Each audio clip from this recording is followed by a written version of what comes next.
Bonsoir à toutes, bonsoir à tous et bienvenue. Je suis Charlotte Bricard, je suis journaliste et je suis surtout ravie d'être avec vous pour cette 6e édition du Grand Prix Syntec Conseil, un rendez-vous attendu du secteur du conseil et des études.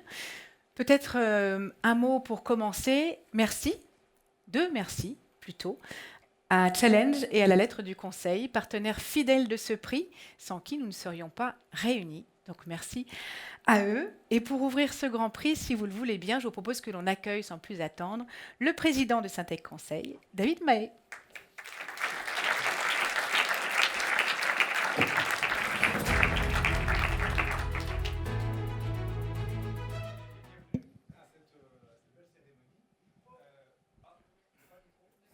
Si, mais il y en a d'autres. C'est bon ?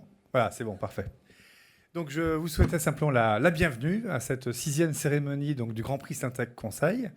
On est dans un lieu assez innovant. C'est la première fois qu'on fait un événement ici. Et pour tout vous dire, nous sommes même la première organisation à louer ce lieu. Donc, avec une nouvelle expérience un petit peu originale. Donc, si vous aimez, j'espère qu'ils auront un grand succès et qu'on leur a apporté bonheur. Le Grand Prix Syntec Conseil, 6e édition, c'est évidemment un événement qu'on aime beaucoup. Qu'on aime beaucoup parce que c'est l'occasion de montrer véritablement notre métier. À la fois les gens qui font notre métier, les consultants, mais aussi l'alliance qu'il y a entre les équipes conseil dans les cabinets de conseil, sociétés d'études, et les clients. Et cette histoire-là, elle est toujours magnifique à valoriser, à raconter. Donc c'est pour ça que moi, je suis très, très attaché à ce Grand Prix. J'aimerais vous d'abord dire un grand merci à vous-même pour votre participation, aux équipes de Syntec Conseil et aux équipes d'Influencia pour l'organisation de ce Grand Prix, aux membres du jury qui ont été participés à des réunions intenses pour sélectionner les lauréats, et puis évidemment à l'ensemble des participants, qu'ils soient lauréats ou pas, puisque c'est évidemment la richesse de vos candidatures qui fait la beauté de cette cérémonie. Voilà, je vais pas être plus long, je veux simplement vous dire que cet événement est ancré finalement maintenant dans la vie de notre organisation, qui nous permet de valoriser aussi pour des choses positives l'impact et puis l'utilité finalement de notre profession. Et on s'aperçoit finalement au bout de quelques années que sur tous les sujets qui intéressent la vie de l'entreprise, sur tous les sujets qui intéressent la société, eh bien les sociétés de conseil et d'études ont un regard, une capacité de transformation et une capacité finalement à transformer le monde. Voilà. Donc j'espère que ce soir, les lauréats nous montreront cela. En tout cas, merci beaucoup de votre participation active. Si vous êtes debout là-bas, venez vous installer devant. Il y a des places au premier rang, que je vois que vous êtes des gens, oui, descendez. Vous avez 7-8 places devant, vous serez beaucoup mieux. D'accord ? Voilà, passez une très bonne soirée. Et maintenant, je vous laisse la parole pour la cérémonie. Avec plaisir, merci beaucoup David. Et personnellement, je trouve que cet espace est très réussi. Nous allons donc pouvoir lever le voile sur le palmarès de cette 6e édition. Nous allons remettre ce soir 20 récompenses et bien sûr le Grand Prix Syntec Conseil 2025. Nous recevrons ici l'ensemble des lauréats qui pourront nous expliquer, à la fois cabinet de conseil et leurs clients, finalement les dessous des projets récompensés cette année. David l'a dit, ces récompenses ont été attribuées à un jury. Vous avez déjà vu dans le film et que vous revoyez à l'écran. Je propose qu'on les applaudisse et qu'on les remercie pour le temps qu'ils ont passé à étudier ces dossiers. Ils se sont réunis en 2 temps, une première fois au mois d'octobre afin de remettre d'abord les lauréats, décerner les prix de chaque catégorie, et dans un second temps en novembre, donc le mois dernier, ils ont pu écouter les pitchs des lauréats or afin de décider qui parmi eux serait ce soir le Grand Prix Syntec Conseil 2025. Pour rappel, les critères de sélection qui leur ont été donnés étaient les suivants. Ils étaient au nombre de 4. La démonstration d'une transition structurée et durable, la démonstration de la mise en œuvre d'innovations, que ce soit sur le plan organisationnel, technique, social, sociétal et humain, la présentation de résultats probants pour l'entreprise et l'adéquation entre les résultats obtenus et les objectifs fixés. Nous allons donc commencer par la première catégorie. Il s'agit de la transformation des organisations. Cette catégorie récompense donc une stratégie ou une recommandation élaborée par une société de conseil ou d'études sur la transformation structurée et durable d'une entreprise. Dans cette catégorie, il n'y a pas de prix de bronze ni d'argent, mais 2 ors ex aequo. Et pour les remettre, je vais appeler sur scène l'un des membres du jury, en l'occurrence Isabelle Bouillet, directrice des risques de Risque Société Générale, sous vos applaudissements.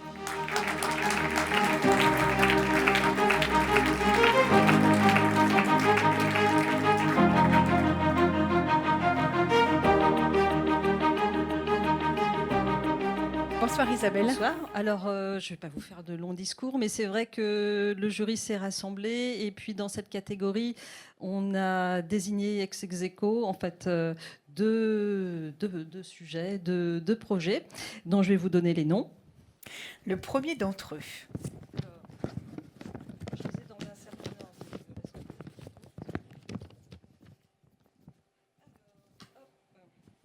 ordre. Alors, ex aequo, premier projet. Reboost, Quaternaire et Adiceo. Et j'appelle sur scène pour recevoir ce prix Caroline Golly, Montagne Global Transformation and HR, leader de Adiceo, ainsi que Nicolas Salio, Alexandre Leteneur et Xavier Bancel de Quaternaire pour ce premier prix.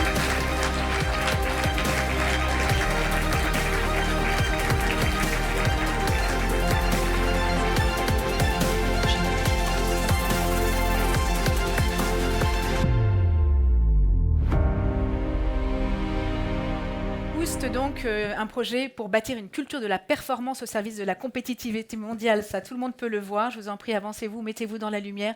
En l'occurrence, pour ceux qui ne le savent pas, Adiceo est le leader mondial de la production d'additifs et de solutions nutritionnelles pour l'alimentation animale. Je l'ai découvert à cette occasion. Et vous aviez un sacré challenge, c'était d'élever la performance industrielle et la fiabilité des installations européennes au niveau, quelque part, de leurs principal concurrent chinois. Tout à fait. Tout à fait, merci. J'ai un petit mot de remerciement. Je vous en prie. Donc, j'ai écrit, parce que l'improvisation ne fait pas partie de mes attributions. Donc, tout d'abord, merci au Syntec pour cette reconnaissance qui met en lumière le travail collectif et une coopération hors du commun.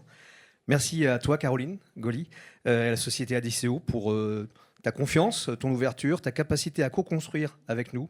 Sans cette relation, rien de tout cela n'aurait été possible. Merci aux équipes de Quaternaire. Je pense bien évidemment à notre président Philippe Delvarbe qui n'est pas là aujourd'hui, Alexandre Leteneur, Xavier Bancel qui m'accompagne à mes côtés aujourd'hui et tous les autres membres de l'équipe, ils sont au nombre de plus de 10, sans qui, avec leur exigence, leur engagement, c'est ça la vraie force de ce projet. Ce prix pour nous, il célèbre avant tout l'humain, la capacité à écouter, à aligner, à rassurer, à faire grandir, bien plus que n'importe quelle boîte à outils ou méthode que l'on trouve un peu partout aujourd'hui de façon disponible. À l'heure où la montée en puissance de l'IA transforme en profondeur notre métier et notre profession, à l'heure où le savoir et les connaissances sont devenus accessibles immédiatement et une forme de commodité, chez Quaternaire, nous avons depuis toujours la conviction que la capacité à donner du sens, à provoquer l'embarquement des équipes, font la différence et créent l'impact durable qui transforme réellement l'organisation et les pratiques. Je suis fier de tout ce que nous avons accompli et encore plus la manière dont nous l'avons fait, avec confiance et bienveillance. Tant on sait l'importance des enjeux que sont le maintien de l'emploi et le développement de la compétitivité de notre industrie française et européenne. Je vous remercie. Merci à vous. Je sais que c'est la première fois que vous transformez aussi rapidement, avec autant d'efficacité. Peut-être un mot sur la façon dont ça s'est passé. C'était une trentaine de chantiers, à la fois des axes verticaux et horizontaux qui ont été déterminés, et puis une relance très systématique tous les 2 mois pour suivre l'avancée de ces chantiers, qui sont, je crois, parmi les clés de ce succès. Félicitations. Peut-être si vous voulez un mot, Caroline. Très rapidement. L'industrie, c'est quelque chose d'un petit peu magique. Il y a des machines, il y a des hommes, mais il y a d'abord des hommes avant des machines, même si c'est les machines qu'on voit en premier. Et le travail qu'on a fait avec Quaternaire a vraiment été de transformer cette patte humaine. Tout le monde rêve de faire de son mieux, mais on ne sait pas forcément comment. Quand je dis tout le monde, il y a de temps en temps des exceptions, mais l'idée est quand même de sauver notre industrie. C'est en plein dans le thème de maintenant, on l'a lancé un peu avant que ce soit la mode. Et grâce à Quaternaire, on a gagné quelques années. Maintenant, il faut qu'on garde la même énergie et le même état d'esprit de compétition et de performance sur tous les sujets, ne jamais rien lâcher pour pouvoir continuer beaucoup d'années. Félicitations, c'est tout ce qu'on vous souhaite. Approchez-vous, s'il vous plaît, mettez-vous au centre de la scène pour la photo. On peut en effet les applaudir. Isabelle, si vous voulez vous mettre à leur côté ou au mien, c'est vous qui choisissez. Voilà pour ce premier prix or, premier ex-aequo dans cette catégorie. Félicitations Isabelle, une deuxième enveloppe va vous être apportée puisque vous avez choisi un deuxième dossier dans cette catégorie. Approchez-vous, je vous en prie. Qui est donné au projet Donner le pouvoir d'agir. J'ai rajouté donner, programme pouvoir d'agir, avec le cabinet SIA et RGPN, La Poste, ce qui veut dire, je crois, DGPN, pardon, La Poste, branche grand public national. Et numérique. Et Et j'appelle Jean-François Voilà. Pigueyer, manager de SIA, et Fabien Lazaire, directeur du programme pouvoir d'agir de DGPN, La Poste. Félicitations, l'idée de ce programme était de renforcer les liens entre les managers, les collaborateurs, en l'occurrence les postiers et les postières, et les clients, transformer les pratiques managériales, favoriser la responsabilisation et l'engagement des collaborateurs au service de la satisfaction client, et ils sont nombreux, 800 000 je crois, des Exact. clients. Écoutez, je suis très content d'être là ce soir en compagnie de Jean-François et de SIA, parce qu'on a vécu une aventure humaine sur le pouvoir d'agir, mais on a aussi vécu une aventure humaine ensemble depuis maintenant presque 2 ans. Et effectivement, on a travaillé sur les marges de manœuvre, sur de la délégation, de la responsabilisation. C'est ce qui nous a permis d'avoir un meilleur engagement des collaborateurs, une meilleure satisfaction client. C'était ce qu'on visait avec la symétrie des attentions. Mais au-delà de ça, on a réellement transformé l'entreprise qui, comme vous le disiez, était un grand groupe, La Poste. La branche grand public et numérique, c'est 45 000 personnes. Donc il faut, derrière tout ça, travailler sur de la coordination, de la transversalité. Et là, l'apport de SIA était vraiment essentiel. Parce qu'aujourd'hui, si nos collaborateurs se sentent, ils nous le disent dans les baromètres, se sentent mieux en termes de qualité de vie au travail, c'est aussi parce qu'on s'est tous mis dans le même sens et on avait besoin d'un équipier comme Jean-François pour pouvoir y parvenir. Donc merci au jury et puis également merci à SIA. Voilà, merci. Félicitations. Merci beaucoup. Approchez-vous quand on vous voit. Moi aussi, je suis très très fier d'être là. Déjà, merci beaucoup au jury. Merci Sia, merci pour votre confiance. Et pareil, merci Fabien, merci Arnaud, merci Bertrand. Je suis très fier d'avoir participé à ce projet qui en fait accompagne les postières et les postiers dans le quotidien, favorise les marges de manœuvre. Ce qui m'a le plus touché en fait à la Poste, c'est vraiment le côté chargé de clientèle. C'est des gens que vous croisez au quotidien dans vos bureaux de poste qui se démènent face aux aléas qu'on connaît tous dans les grands groupes pour justement que le client soit satisfait, qu'il puisse avoir son colis, qu'il puisse ouvrir son compte, malgré les pannes informatiques, les différents éléments que les grands groupes connaissent. Et travailler pour eux, faciliter leur marge de manœuvre, faire en sorte que leur quotidien s'améliore, ça a vraiment été un grand challenge et ça a été vraiment motivant tous les jours. Donc, merci encore de m'avoir permis de me monter sur ce projet.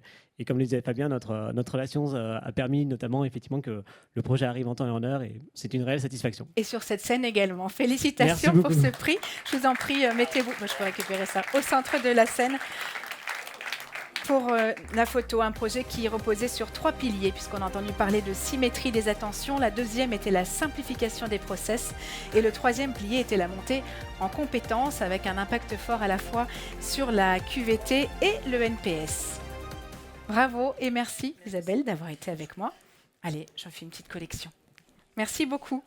Nous allons continuer avec la catégorie innovation et insight. La mise en œuvre d'insights qui permettent la mise en place d'une stratégie de rupture et ou d'innovation, nous dit-on en sous-titre. Dans cette catégorie, un prix argent et un or ont été décernés. Le prix argent est attribué à Sopra Steria Next et au Crédit Agricole pour l'euro numérique. J'appelle sur scène Hélène Calme, Marketing Manager Payment du Crédit Agricole Payment Service, et Guillaume Iribaran, directeur d'activité conseil de Galit. Bonsoir et félicitations pour ce prix et pour cette application qui illustre concrètement l'usage de l'euro numérique pour l'ensemble de ses clients. Une expérimentation assez pionnière qui avait pour objectif de transformer finalement une contrainte réglementaire en un levier d'innovation.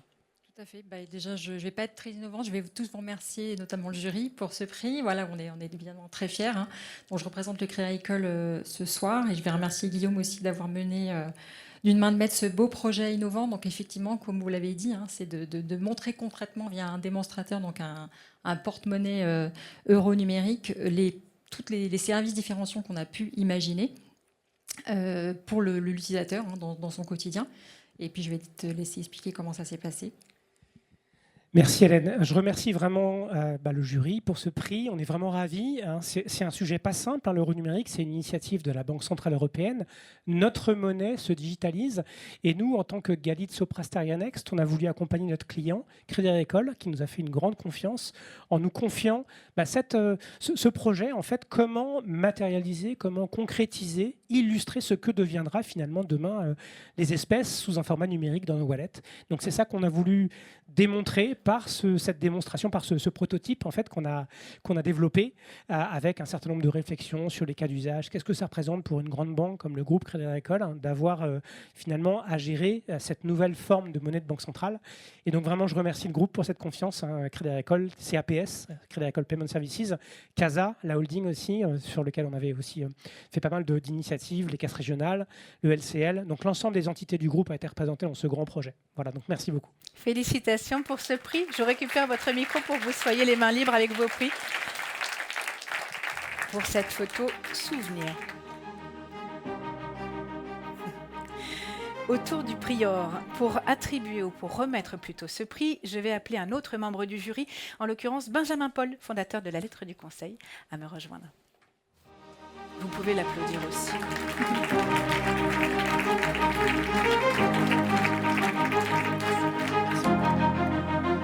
Merci beaucoup de m'accueillir. Bonsoir à tous. Merci au Synthèque Conseil d'avoir associé la Lettre du Conseil à ce prix. Merci aux membres du jury avec qui on a eu des débats intéressants et à l'ensemble des prix qui ont candidaté, parce que parfois il n'était pas facile de trancher entre les différents candidats. Dans la catégorie, donc le prix Or, Innovation et Insight est attribué à Sopra Steria Next et Eurotunnel pour Eurotunnel, fluidifier et améliorer le contrôle aux frontières. Merci Benjamin et j'appelle Denis Coutreau, Vincent Haricot, Chief Data and AI Officer d'Eurotunnel. Est-ce que ça marche? Oui, on m'entend. Donc Denis Coutreau, Chief Data and AI Officer d'Eurotunnel et Vincent Haricot, disais-je, consultant senior de Sopra Steria Next. Pardon. Je ne suis pas Denis Coutreau, il est bloqué dans le train. Personne il devrait arriver dans quelques minutes. Il n'y aurait vu que du feu. Donc, je lui remettrai le prix tout à l'heure. En l'occurrence, il s'agissait d'un projet qui explorait des solutions assez innovantes pour simplifier et fluidifier le passage au contrôle et qui a notamment été construit sur la base d'une démarche prospective à 10 ans avec un certain nombre d'ingrédients. Pour vous donner un petit peu de contexte, du coup, en l'absence de Denis, quand on pense à Eurotunnel, il faut vous penser évidemment au tunnel sous la Manche. Il faut aussi se dire que c'est le 3e passage de frontière de France. Alors avec le contexte actuel, entre Brexit, Covid, le nouveau système d'entrée et sortie de l'espace Schengen, imaginez-vous la difficulté qui a été leur tâche de maintenir la fluidité et l'offre qui est celle de la traversée de la frontière la plus rapide, de la Manche la plus rapide. Je vais passer la parole à Vincent qui va vous donner un petit peu plus de détails sur ce qu'on a fait à Eurotunnel, ce pourquoi ils nous ont appelés, pour les aider à repenser leur passage de la frontière comme un système global. Merci Pablo. Effectivement, lorsqu'on a débuté la mission, une chose nous a frappé. C'est qu'Eurotunnel avait déjà fait beaucoup pour améliorer la fluidité dans un contexte très complexe qui est celui de la double frontière franco-britannique. Et au fil des réflexions, nous avons formulé une promesse forte, ne pas seulement améliorer la fluidité, mais améliorer la perception de la fluidité par les clients. Et c'est-à-dire utiliser les technologies pour améliorer cette fluidité, réduire le stop and go, c'est-à-dire le nombre d'arrêts sur le parcours, et également proposer une expérience de free flow, c'est-à-dire, comme au télépéage, traverser les terminaux sans s'arrêter lorsque la situation du client le permet. Cette mission, elle a permis de mobiliser les expertises du Centre d'expertise digitale et de la practice espace défense et sécurité de Sopra Steria Next, Et ensemble, avec Eurotunnel, nous avons pu repenser les parcours à la fois voyageurs et fret. Et nous avons effectivement défini la feuille de route à 10 ans qui permettra de transformer les terminaux d'Eurotunnel. Mais attention, on ne parle pas uniquement d'une simple transformation des terminaux, on parle vraiment d'une nouvelle façon de traverser la frontière. On a hâte de voir ça et de traverser la frontière dans les prochaines années. Félicitations pour ce prix. Merci Benjamin d'avoir été avec nous. Je vous en prie, asseyez-vous. Donc une frontière intelligente, conciliant sécurité et fluidité des parcours. Merci beaucoup. Voilà pour cette catégorie, ce qui nous mène à la prochaine. En l'occurrence, il s'agit de la catégorie data, services et technologies. Une ou plusieurs innovations technologiques donc déployées par une société de conseil ou d'études, et dans cette catégorie seront remis un prix argent et également 2 prix or ex aequo pour raisonner avec ce que vient de nous dire Benjamin sur la complexité parfois d'arbitrer. Les lauréats argent, le prix argent de cette catégorie donc, il est attribué à Ipsos BVA et à Puratos pour leur capacité à identifier de nouveaux segments de marché compatibles grâce à un système agentique. Et j'appelle sur scène Manali Vivek et Christine Kachia sous vos applaudissements, respectivement Senior AI et Data Science Manager d'Ipsos BVA et Head of AI Operations d'Ipsos BVA. Félicitations, vous êtes seuls. Vous n'êtes pas David Couffin. Toute l'équipe de Data Science Puratos. Si vous voulez libérer les mains pour que vous puissiez mettre le micro le plus près possible de votre menton. L'équipe Genai Data Science Ipsos, où on a travaillé conjointement avec Puratos sur des Agentic Opportunities Hunter. Alors ça paraît un mot un peu barbare, c'est quoi? Alors tout d'abord, je ne sais pas si vous connaissez tous Puratos. Non. Voilà, c'est une entreprise familiale centenaire qui est présente dans plus de 100 pays et qui fournit aux boulangers, pâtissiers et chocolats, qui ont beaucoup de travail en ce moment, dans le monde entier des ingrédients, des solutions et du conseil. Donc leurs clients sont exclusivement du B2B, artisan ou industriel. Et leur défi était de pouvoir proposer des solutions innovantes à leurs clients tout en gardant leur ADN d'excellence. Et donc pour cela, on a réfléchi ensemble sur une solution qui permettait en fait de réunir en fait toutes les connaissances qu'on pouvait avoir au travers des réseaux sociaux sur la connaissance des consommateurs, ce qu'ils aiment, les détections de tendances et également les nécessités côté industriel pour leurs besoins de production. Et donc, on a au travers de 2 graphes de connaissances, alors c'est un peu technique, hein, mais c'est juste pour expliquer un petit peu le contexte, côté consommateur et côté industriel. Et on a fait des petits agents qui vont aller détecter, en fait, ils vont classifier les recettes et les ingrédients. Ils vont modéliser ce que proposent les clients en B2B. Ils vont chasser les opportunités. Alors, c'est surtout ça qui intéresse Puratos. On va créer des recettes qui sont industrialisables et on va évaluer un score de nouveauté, de faisabilité, de désirabilité. Alors, c'est beaucoup de mots en « et ». Ça rime, c'est joli. Et tout en gardant les valeurs de Puratos. Alors, pour vous donner un exemple concret, c'est, voilà, par exemple, il y a un agent qui va aller parcourir les discussions des consommateurs et qui va détecter qu'il y a des besoins, par exemple, autour de la mûre et des graines chia. Et dans l'univers de tout ce qui est plaisir sain, en fait, Puratos s'aperçoit qu'il n'a rien. Il n'a pas de recette. Et donc, c'est des segments de croissance à la fois pour Puratos et pour le marché et les clients. Et c'est comme ça qu'on va faire des petits chasseurs qui vont aller retrouver les bonnes correspondances avec les bons procédés industriels. Voilà. Merci beaucoup pour cette explication et félicitations surtout pour ce prix. Restez sur scène au moins pour immortaliser ce trophée. Prendre une photo, je me mets à côté de vous, comme ça vous ne serez pas seul, c'est trop triste. C'est gentil. Merci beaucoup. Merci aussi. Autour des 2 priors, pour les remettre, je vous prie d'accueillir un autre membre du jury, en l'occurrence Nathalie Folcher, responsable transformation client de la FDJ.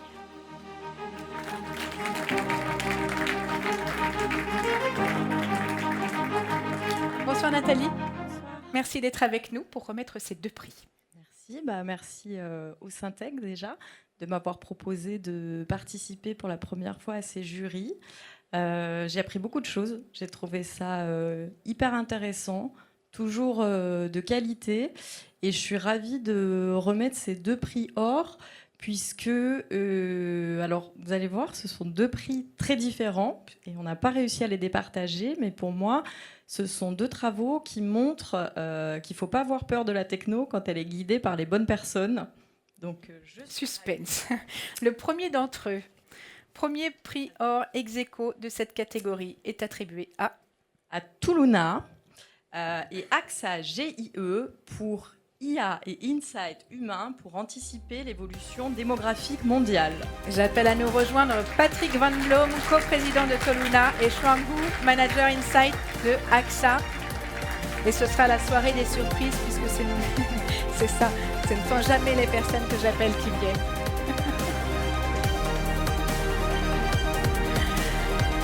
Face à donc ce qui est quand même un des plus grands défis du siècle, certainement cette évolution démographique, vous avez utilisé à la fois la puissance de l'IA, mais surtout vous avez marié cette puissance à la finesse de l'analyse humaine, à la fois sur du quali et sur du quanti, puisque le quali a été justement boosté à l'IA et le quanti a été, je vous laisse peut-être préciser le trait. C'est parfait. Le pitch a bien été compris. Qu'est-ce qui a fait le succès de cette démarche ? Donc peut-être juste, je ne suis pas Patrick, mais je suis l'homologue. Nous sommes 2 co-dirigeants de Tuluna en France, qui regroupent en effet des activités technologiques, d'où l'innovation, research avec anciennement Harris Interactive et Metrix Lab aussi dans le domaine des insights. Donc là, c'est pas le train, c'est le dos qui a décidé autrement pour que Patrick ne nous rejoigne pas. Donc peut-être juste revenir sur un petit merci pour le jury, parce que c'est vrai qu'incarner une nouvelle ère aujourd'hui côté Insight, c'est important. Vous l'avez dit, on hybride la partie intelligence humaine et l'intelligence artificielle depuis maintenant 5 ans en fait chez Tuluna, donc c'est pas quelque chose de nouveau. Quand AXA nous a lancé sur ce défi, on l'a qualifié de POC, ce projet. Et puis maintenant, en fait, 8 mois après, on a dupliqué ce projet sur énormément de thématiques et ça fonctionne très, très bien. Donc ça, c'est la petite parenthèse. C'est que là, on a travaillé en effet sur l'impact du vieillissement de la population.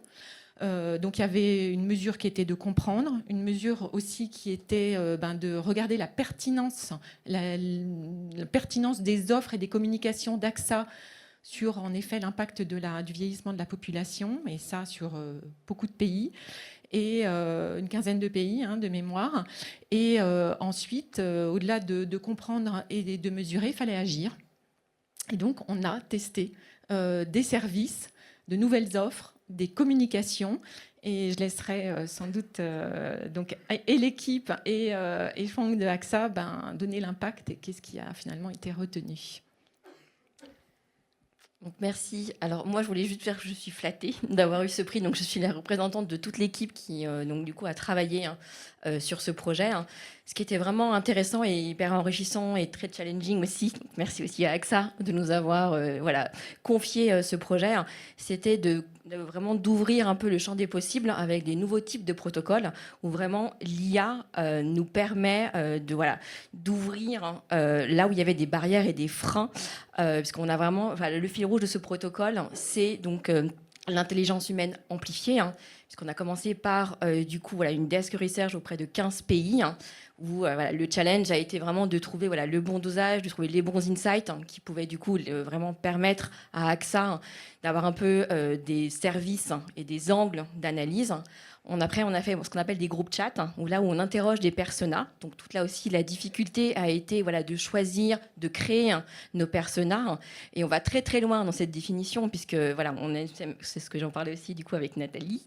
C'est qu'on leur donne aussi des traits psychologiques, des traits aussi de personnalité. C'est pas juste que des critères socio-économiques assez classique.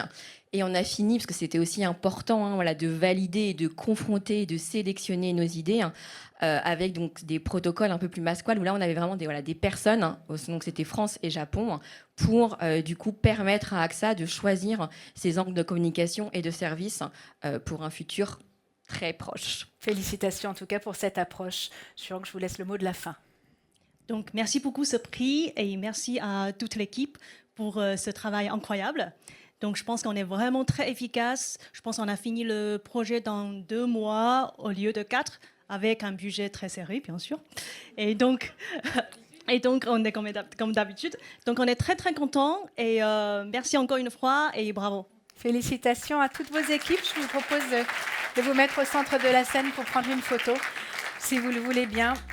Donc en effet, exploration accélérée par l'IA et sur le Cali, 10 sessions qualifiées notamment de 3 heures, menées avec des personnages synthétiques animés par différentes IA, validées sur le terrain. Bravo pour ce prix, ce qui nous mène au second prix de la catégorie. Je précise que le détail des prix sera fait notamment par la rédaction de Challenge, je crois, ne pas dire de bêtises. Donc vous comprendrez tout et peut-être ici on peut s'attacher à ce qu'a fait l'efficacité des dispositifs. Donc second prix, alors vous allez le voir pour un projet radicalement différent, enfin toujours aussi technologique mais beaucoup plus ancré dans le concret, puisqu'il s'agit de Bearing Point et de la région Île-de-France pour une plateforme unique de services numériques qui réinvente l'expérience des usagers. J'appelle sur scène Bernard Giry et Maxime Marceau, respectivement directeur général adjoint à la transformation numérique de la région Île-de-France et consultant équipe IT stratégie de Bearing Point. Sous vos applaudissements, la région qui mène une transformation numérique d'ampleur avec pour vocation de simplifier la vie des Franciliens et des agents. En l'occurrence, il s'agissait ici principalement des agents répartis sur les lycées. Cette fois-ci, c'est bien les bonnes personnes. C'est déjà pas mal, avancez-vous. Donc c'est un réel plaisir en tout cas de recevoir ce prix, notamment aux côtés de Bernard Giry, et c'est aussi saluer tout le travail de toutes les équipes Bearing Point qui ont été mobilisées, ont œuvré auprès de la région Île-de-France sur cette transformation d'ampleur. Effectivement, c'est une transformation aussi de longue haleine. Le projet, en quelques mots, ça a été aussi de moderniser l'ensemble des infrastructures des 470 lycées. Et ça commence par une nouvelle architecture pour les sortir des lycées. Ça consiste aussi à réinventer la manière de penser la relation entre les usagers de la région Île-de-France et les agents de la région Île-de-France. Et donc ça rentre aussi dans le motto de la région en termes de simplification et de repenser cette expérience. Et puis c'est aussi une transformation vraiment humaine de l'ensemble des équipes au sein des équipes de la transformation numérique. Repenser cet écosystème également en termes de fournisseurs permettant d'accompagner l'ensemble de ces transformations et ces usages. Je pense que c'est un projet aussi qui s'inscrit complètement dans l'ADN de Bearing Point et ce que l'on a envie de faire chez Bearing Point pour nos clients, à la fois en termes de combinaison, de savoir-faire, de transformation des territoires, mais aussi dans cette catégorie technologique qui nous est chère, sur la transformation numérique. Et donc je suis vraiment ravi, aussi au nom de toutes les équipes, de recevoir ce prix, notamment à côté de Bernard Giry. On vous passe la parole peut-être. Qui nous fait effectivement l'honneur d'être là. Elle voit que le temps... Pas du tout. Le temps passe, c'est long. Non, mais quand on est de l'autre côté, on a envie que ça aille plus vite, donc je ne vais pas faire trop long. En tout cas, merci au jury. Merci en tout cas de nous avoir sélectionnés. Merci à Bearing Point et spécialement à Maxime. C'est vrai que une forme d'accompagnement dans la durée sur un certain nombre de projets. Donc je tenais aussi à le saluer parce que globalement, quand ça fonctionne, on a plutôt tendance à continuer avec les mêmes interlocuteurs. Et dans le conseil, il y a à la fois la société, mais il y a aussi la dimension humaine et le manager qui le porte. Donc merci Maxime. Et puis peut-être pour conclure, effectivement, ça s'inscrit dans une stratégie globale de transformation numérique de la région, avec des gros projets qui ont été aussi au-delà, autour de ce qu'on appelle les manuels libres, le fait qu'on équipe chaque lycéen d'un ordinateur, et dans une stratégie de tout cloud. Donc finalement, ça récompense tout ça. Merci beaucoup. Bravo à vos équipes. Restez là pour, s'il vous plaît, prendre une photo au centre de la scène. Et merci pour nos lycéens.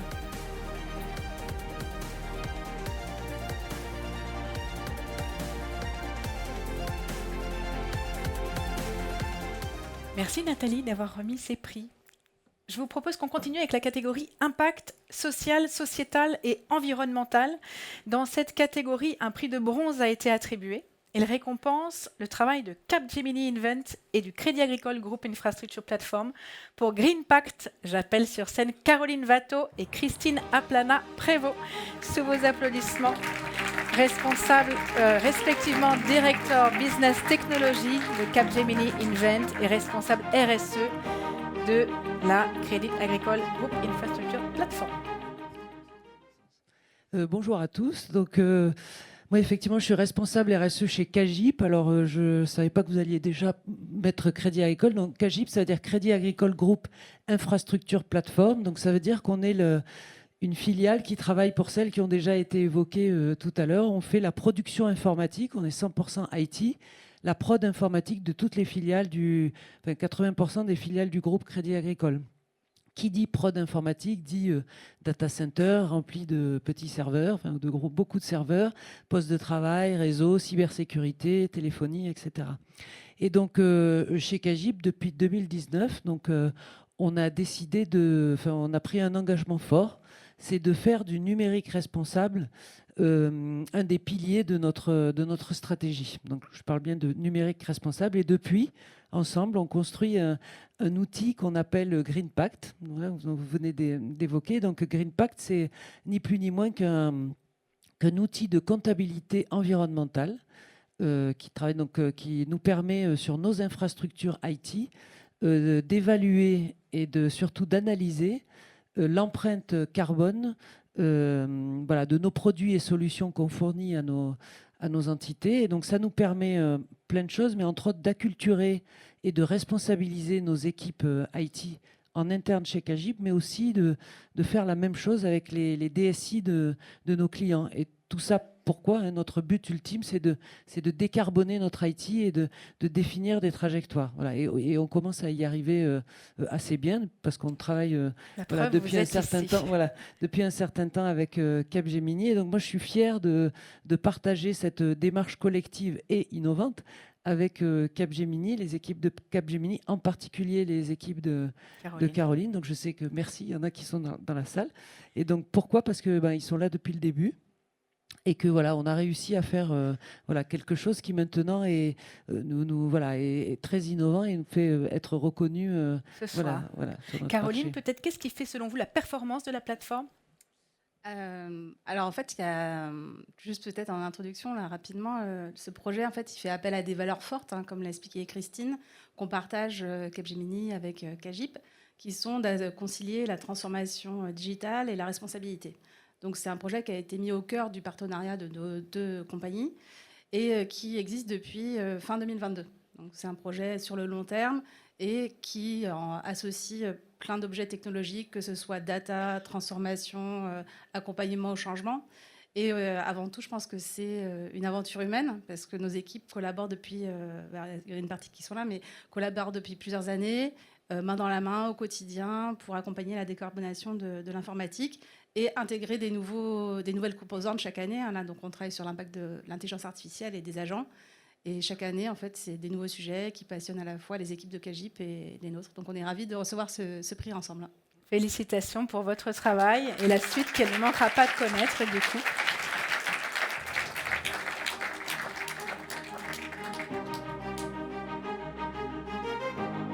Greenpact donc.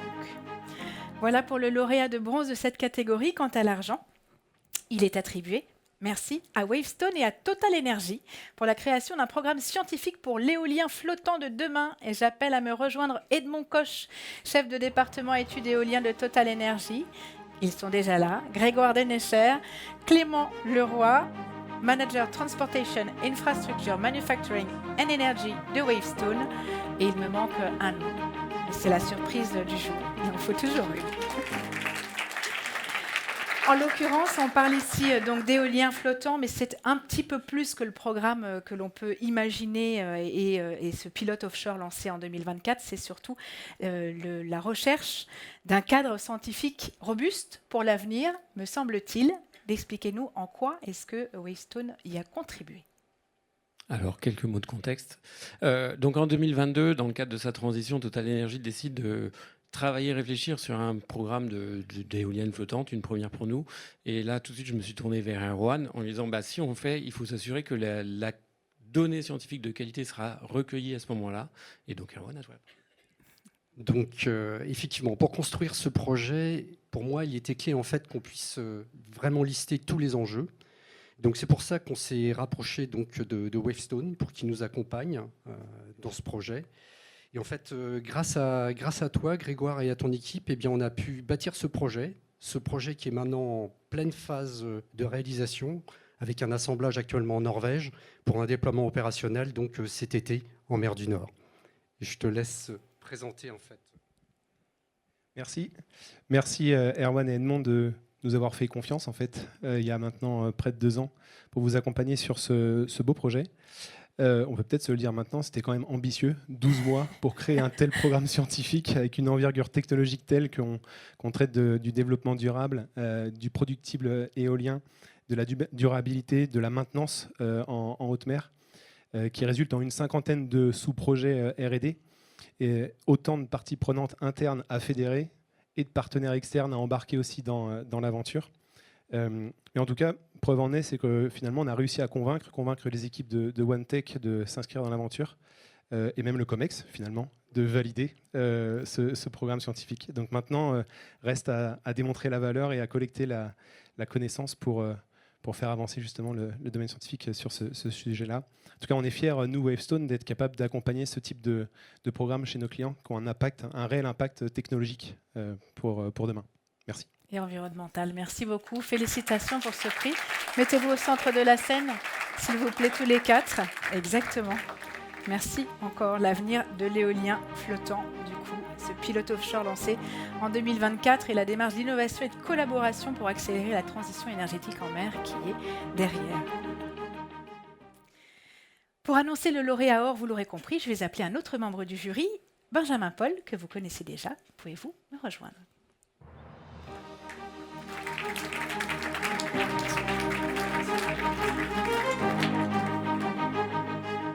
Deux et après j'arrête, promis. Donc comme vous l'avez vu dans cette catégorie ici, il y avait l'embarras du choix, comme on l'a vu avec les prix bronze et argent. Donc nous avons finalement décidé de remettre le prix or dans la catégorie impact social, sociétal et environnemental à SIA et Citeo pour une étude sur le gisement national des déchets abandonnés.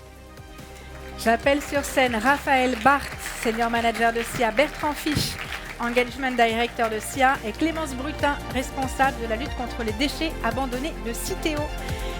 Aucune étude de cette ampleur n'avait été conduite sur les déchets abandonnés. Il a fallu donc élaborer une méthodologie ad hoc, l'adapter surtout à la réalité du terrain, au gré de sa mise en marché, non, mais sa mise sur le terrain. Félicitations pour ce prix, Clémence. Vous aviez un objectif qui était très clair, justement, c'était d'aller vers des efforts pour la propreté urbaine en vous attaquant à ce sujet. Exactement. Bonjour à toutes et tous. Merci beaucoup pour ce prix. Je suis très fière d'être là. Je travaille chez Citeo. Citeo, normalement, vous êtes censé connaître si vous triez vos emballages et vos papiers, parce qu'on est l'éco-organisme qui gère pour la plupart des entreprises en France la responsabilité élargie du producteur pour les emballages ménagers et les papiers graphiques. Et donc nous, notre enjeu, c'était pas tant de savoir ce qui tombait dans le bac jaune, parce que ça fait 30 ans qu'on le mesure, mais c'était plutôt de savoir qu'est-ce qui tombe par terre. Et comme on n'a pas la prétention de pouvoir mettre des bons hommes et des bonnes femmes partout en France, H24, 365 jours par an pour pouvoir compter tout ça, on a dû se creuser les méninges et faire appel à des compétences techniques et statistiques, ici présentes, de coordination de projet, ici présentes, et de ramassage de déchets sur le terrain et de comptabilisation, ici pas présente, mais qu'on saluera également parce qu'il y a eu un énorme travail de fait pour collecter la donnée. Donc juste une minute, aujourd'hui, on ne savait pas combien de déchets tombaient au sol, par terre, dans les rues. Et ce vide, il était vraiment manquant parce que les industriels doivent payer pour ces déchets et pour le nettoiement de ces déchets-là, qui sont aujourd'hui nettoyés par les collectivités. Et donc tous ces chiffres, aujourd'hui, ça nous permet d'une part de savoir où sont les actions qu'on doit mener, quels sont les types d'emballages les plus problématiques, de pouvoir accompagner les metteurs en marché pour qu'ils trouvent des solutions, et derrière de pouvoir bien aussi répartir tous ces coûts entre les filières, toutes les filières concernées. Félicitations pour Merci la beaucoup démarche déjà. à toute l'équipe et je passe la parole à Raphaël qui a conduit le projet. Bonsoir à tous. Merci déjà au jury du Syntec pour ce prix dont on est effectivement très fiers, toute l'équipe. Je voulais remercier Citeo pour sa confiance parce que quand on est parti sur cette étude, c'était une page blanche. Et on est parti sur 1 an et demi d'études terrain et statistiques, donc beaucoup de moyens déployés pour avoir cette connaissance du gisement national des déchets abandonnés. Merci aussi au bureau d'études déchets Verdicité qui est allé sur le terrain dans plus de 5000 rues de France, Hexagone, Métropole, pour collecter les déchets et nous apporter de la donnée, faire le travail de statistique. Et voilà, donc l'équipe Data IA de SIA, et merci également à la société Cortexia qui est également dans le groupement. Un mot sur le projet plus spécifiquement. Merci. C'était un challenge donc également d'un point de vue scientifique et technique. Donc c'était très motivant intellectuellement. Il fallait concevoir un plan d'échantillonnage pour envoyer les gens là où ils trouveraient des déchets à compter, mais sans oublier des angles morts et des endroits qu'on aurait pu ignorer, sachant que, comme on l'a dit, il n'y avait pas vraiment d'études préalables sur laquelle s'appuyer pour savoir où se rendre. Il y a eu de l'optimisation à faire pour générer les tournées terrain des enquêteurs pour ne pas leur faire perdre trop de temps dans les trajets et maximiser leur temps utile de ramassage des déchets. Il y a eu beaucoup de travail informatique et statistique dans l'estimation. Il y a eu des difficultés, des imprévus comme dans tous les projets. Sinon, c'est pas drôle. Exactement. Donc, on a tenté l'utilisation de l'intelligence artificielle qui ne fonctionnait pas pour notre dispositif et pour ce qu'on voulait faire. Donc, on a dû se retourner en cours de route. On n'a pas pu collecter autant qu'on le voulait les fréquences de nettoiement dans les communes. Donc, on a dû mettre en place des systèmes de simulation pour remplacer ces données qu'on n'avait pas. Donc, c'était vraiment très intéressant. Challenging. Merci beaucoup en tout cas pour à la fois ce que vous avez fait pour les déchets et félicitations pour ce prix. Je vous propose de vous mettre au centre de la scène tous ensemble pour la photo.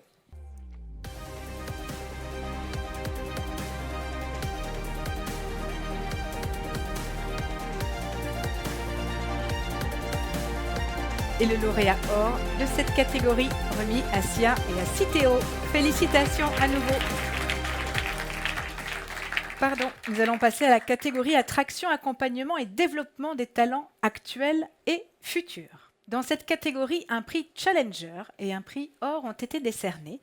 Le Challenger de la catégorie est en l'occurrence le binôme formé par Good Coaching et Carrefour pour les parcours carrière jeunes talents.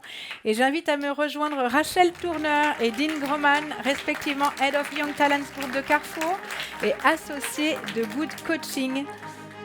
Vous voyez une image de ce projet qui consistait à accompagner les jeunes gradués dans un programme assez original, puisqu'il y avait notamment des ateliers différents de ceux qu'on a l'habitude de voir. Serious Game, vidéo originale, concours de pitch innovant. C'est la clé du succès de votre projet. Merci beaucoup. Merci au jury. Merci à Good Coaching de nous avoir accompagnés sur ce beau projet. Donc moi, c'est vrai que je gère une catégorie de jeunes assez particuliers. C'est les graduates. C'est un moyen pour Carrefour d'attirer des jeunes diplômés dans le retail. Je pense que vous connaissez tous Carrefour, vous le connaissez pour vos courses, mais vous le connaissez moins pour des métiers qu'on peut briguer quand on a fait des études. Et pour autant, on a plus de 300 métiers chez Carrefour, donc on a un vrai enjeu d'attirer également des jeunes.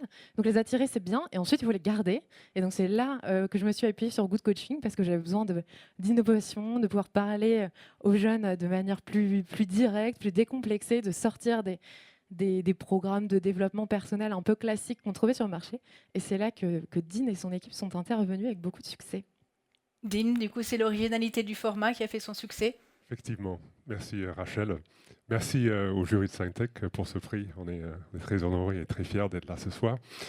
Donc effectivement, quand Rachel m'a appelé et m'a dit lâche-toi. Voilà. Sors de la boîte, et c'est ce qu'on a fait, parce qu'effectivement, on imaginait des formats très, très décalés, notamment en s'appuyant sur l'univers de Star Wars, pour sortir ces jeunes gradués de leur cadre habituel. Et en tout cas, chez Good Coaching, qui est un cabinet donc, de coaching et de formation, nous croyons que on ne fait pas les choix de carrière seul. Ils se font en collaboration, en réflexion et en confiance. Et ce projet a été conçu comme un vrai partenariat avec Carrefour et vraiment dans le désir d'accompagner ces jeunes talents dans le fait de trouver leur place et leur voie au sein de l'entreprise. Donc je voudrais en profiter pour remercier les coachs, dont quelques-uns sont ici ce soir pour le travail qui a été fait.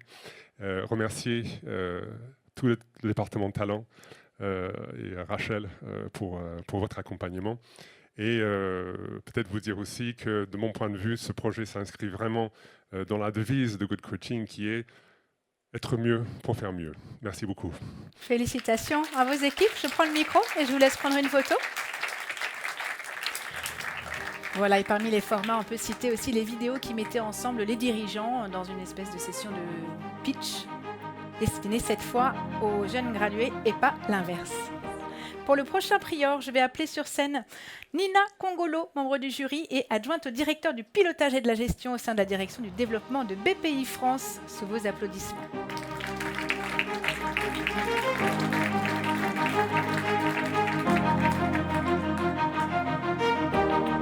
Bonsoir Nina. Bonsoir, merci. Je suis très honorée d'être parmi vous ce soir et d'avoir fait partie du jury. Nous avons vécu aussi un très bon moment. C'était très challengeant, très intéressant, innovant et ça fait du bien. Donc, je vais vous dévoiler ce prior.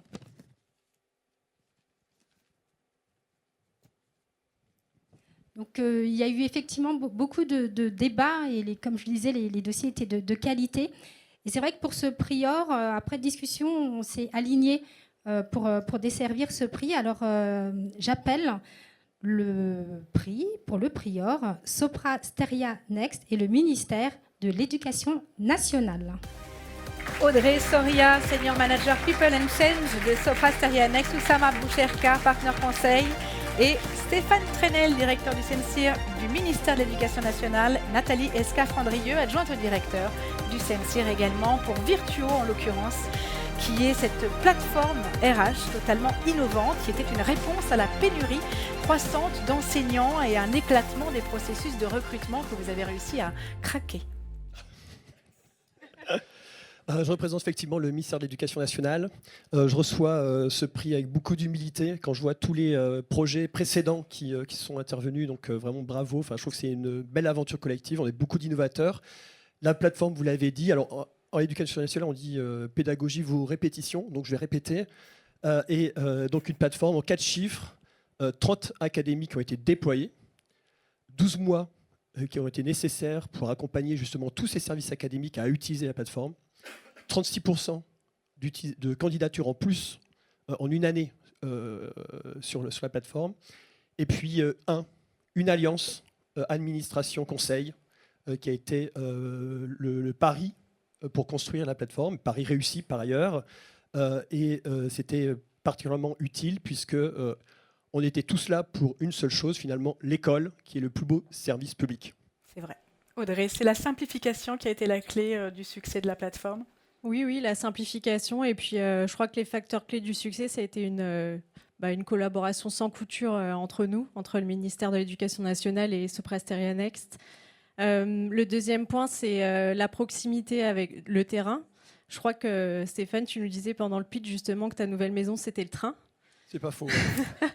Donc Stéphane a passé, et nous avons passé beaucoup de temps avec les 30 académies autour de ce projet. Et puis un déploiement où on a permis de converger tous les processus recrutement des 30 académies sur un seul processus recrutement. Donc ça a été un beau challenge. Et une belle réussite. Et une belle réussite. Et merci au jury pour... Félicitations pour ce prix. Mettez-vous, s'il vous plaît, ensemble au centre de la scène. Je prends les micros. C'est moins photogénique que le reste. Et je précise, puisqu'on est dans les données à partager, qu'il y en a une que j'ai notée également, qui est la réduction de 20% des postes vacants. Donc c'est non seulement la hausse des candidatures, mais visiblement, les candidats étaient bons. Félicitations pour ce prix et merci Nina de l'avoir remis. Nous arrivons à la catégorie leadership et management des RH. Dans cette catégorie, seul un bronze a été décerné. En l'occurrence, il récompense le travail de Bartol et d'Espacil pour ManageLab. Et j'appelle à me rejoindre Aurélie Lecomte, DRH de Espacil, et Fabien de la Hausseraie, directeur conseil de Bartol, récompensés pour ce programme multidimensionnel au service de la communauté managériale.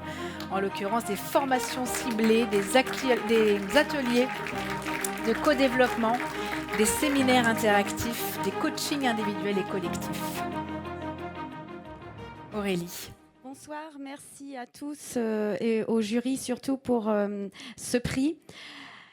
Le Espacil, c'est une entreprise qui fait partie du groupe Action Logement, qui est un acteur majeur qui œuvre au quotidien pour le lien logement-emploi.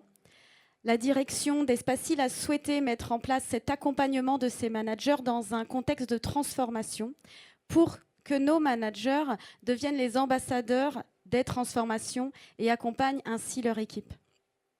Aujourd'hui, nos managers qui souhaitaient être outillés sont fiers de faire partie d'une réelle communauté de managers.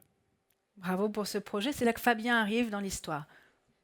Absolument. Donc, merci beaucoup pour ce prix. Merci Aurélie pour ta confiance. Merci pour l'opportunité qu'on a eue du coup avec les équipes de Bartol de vous accompagner sur ce sujet, ce projet qui continue d'ailleurs. Effectivement, je pense qu'une des clés du succès, ça a été d'avoir un programme qui était vraiment multidimensionnel avec à la fois de la formation sous différents aspects, mais aussi de l'accompagnement collectif avec par exemple des codev réguliers ou différents événements, et de l'accompagnement aussi individuel dans certains cas, pour s'assurer en fait qu'on était en capacité d'accompagner les managers vraiment dans la mise en place et le déploiement opérationnel de tout ce qu'ils pouvaient acquérir lors des formations. Aujourd'hui, je crois que la plus belle preuve de succès de ce projet, c'est ce que peuvent nous dire en fait les managers qui y participent, des changements qu'ils opèrent en fait dans leur pratique managériale, et peut-être plus encore, puisqu'on a fait la première enquête là récemment, c'est quand on vient interroger les équipes managées, et en fait qui nous disent qu'effectivement eux aussi perçoivent des changements dans les habitudes managériales de leurs équipes, et ça c'est un vrai plaisir et un vrai bonheur. Je pense que ça fait partie des aspects très gratifiants de notre métier de conseil en management. Merci encore. Félicitations pour ce prix à vos équipes, tant celles d'Espacil que de Bartol. Non, restez là pour la photo, juste. Et oui, c'est ce petit moment agréable où on sent que toute une salle nous regarde et on doit sourire.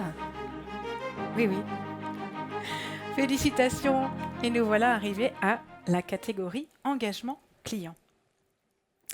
Cette catégorie récompense donc la création de nouveaux produits ou services pour renforcer la préférence de marque et l'engagement client. Et dans cette catégorie, un bronze, un argent et un or. Le premier, le bronze, est attribué à Juliette Sterwan et LCL pour Care Entrepreneur by LCL. J'appelle sur scène Violaine Delval, directrice transition et impact d'LCL, et Chloé Dreher, senior manager chez Juliette Sterwan, qui vient bien accompagner. Il s'agit ici d'accompagner les entrepreneurs pour alléger leur charge mentale, destinée à 400 000 clients entrepreneurs. C'est une offre Figital qui traite 3 de leurs problématiques jusque-là un peu délaissées: la parentalité, les espaces de travail et la maturité technologique. Une fois qu'on a dit ça, vous aviez 5 mois à peu près, c'est ça ? C'est ça, 5 mois et un peu le goût du challenge. Alors après, j'ai l'impression que c'est un peu le mot qui revient beaucoup aussi ce soir. Mais du coup, quand LCL Consulting et la direction Transition et Impact, donc représentée par Violaine, par Virginie et par Kenza, nous ont proposé de participer à ce projet, et bien en fait, on s'est dit, ok, allons-y à fond avec Raphaël. Et surtout, on était très heureux de voir qu'un sujet qui allait au-delà des problématiques financières de l'entrepreneur était finalement pris en compte par une banque. On parle d'un entrepreneur sur 2 qui est en burn-out, plus de la moitié des entrepreneurs qui ont des difficultés à concilier vie pro, vie perso. Et en fait, nous, dans notre activité au quotidien autour de l'innovation, c'est des choses qu'on entendait beaucoup. Et donc là, on a eu l'opportunité d'agir. 5 mois, c'est long et c'est court en même temps. Mais en tout cas, on a eu l'occasion de lancer en live Care Entrepreneur en septembre. Et ça a été surtout l'occasion d'écouter nos entrepreneurs finalement sur leurs irritants, explorer avec eux des nouvelles solutions, les prototyper aussi pour s'assurer qu'on répondait à leurs besoins, qu'on s'assurait aussi de la légitimité finalement des solutions envisagées, et puis tout ça mettre en œuvre avec du coup la structure robuste de LCL. Violaine, du coup. Oui, effectivement, merci Chloé, merci à toute l'équipe. D'habitude, quand on va voir son banquier, souvent c'est pour parler d'argent. Et c'est vrai que l'année dernière, LCL est allée à la rencontre de 10 000 entrepreneurs pour finalement écouter leurs besoins du moment. Et le frein majeur qui revenait, c'était pas l'argent, c'était la charge mentale. Et donc, en tant que Banque des entrepreneurs depuis 160 ans, donc Julien Ogdet est là aussi pour représenter ce marché aujourd'hui, on s'est dit qu'il fallait qu'on agisse au-delà de la partie financement en apportant des solutions qui se voulaient finalement très concrètes pour faciliter le quotidien de nos clients entrepreneurs. Et donc, quand on passe de l'intention à l'action, on a été ravis de compter sur l'expertise de Juliette Sterwen, à la fois sur les volets innovation, sur la dimension impact, puisque c'est un projet qui est aussi porté par la direction de l'impact, et sur l'expérience utilisateur client. Et on est en plein dedans aujourd'hui pour faciliter et fluidifier encore plus cette expérience utilisateur. Félicitations pour ce projet. Mettez-vous tous ensemble, s'il vous plaît. Il s'agit d'un projet qui, une fois déployé, a reposé également sur 3 partenaires nationaux qu'on n'a pas cités, mais je le fais, Babylou, Worklib et l'atelier de la plateforme. Voilà, ça vous donne un éclairage sur les solutions qui ont été déployées sur la base de cette réflexion.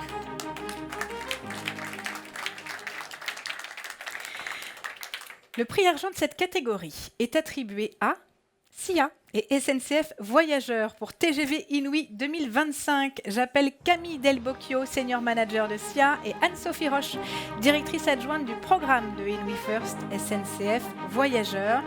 Mobiliser les équipes pour transformer l'expérience client, nous dit-on. Il s'agissait de déployer le nouvel ADN TGV Inouï, la charte de service, les nouveaux produits et services auprès de 15 000 agents dans un contexte d'ouverture à la concurrence où la qualité de la relation client était un outil de différenciation majeure. Oui, bonsoir.